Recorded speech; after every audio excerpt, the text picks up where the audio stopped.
शिवसेना उद्धव बाळासाहेब ठाकरे नेते संजय राऊत यांनी पुन्हा एकदा मुख्यमंत्री एकनाथ शिंदे यांच्यावर जोरदार शब्दबाण सोडलाय। अर्ध्या धाडीवरून आत फिरवणारे आता कुठे आहेत असा सवाल उपस्थित करत त्यांनी शिंदेंना टोला लगावला।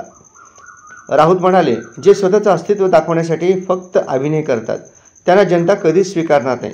सत्तेसाठी गेलेल्यांना जनतेच्या प्रश्नाशी काहीही देणं घेणं नाही।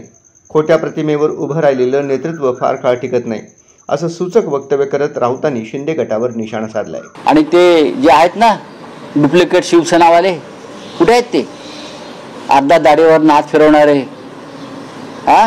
की अर्धी दाढी कापून जनता तुम्हाला अर्ध्या दाढीसह महाराष्ट्रात फिरवे इतकी चिडली आहे जनता। कुठे आहेत? शिवसेना शिवसेना म्हणताय ना, आमचीच खरी शिवसेना डुप्लिकेट। मग तुम्हाला का अमित शहाना विचारायला पाहिजे का? काय वक्तव्य केलं तुम्ही काल? दुबेचा किती लोकांनी निषेध केला? महाराष्ट्राविषयी अत्यंत घाणेरड्या शब्दामध्ये काल ज्या दुबेनी वक्तव्य केलं तो भारतीय जनता पक्षाचा खासदार आणि नेता आहे। नरेंद्र मोदी आणि अमित शहाचा खास माणूस आहे।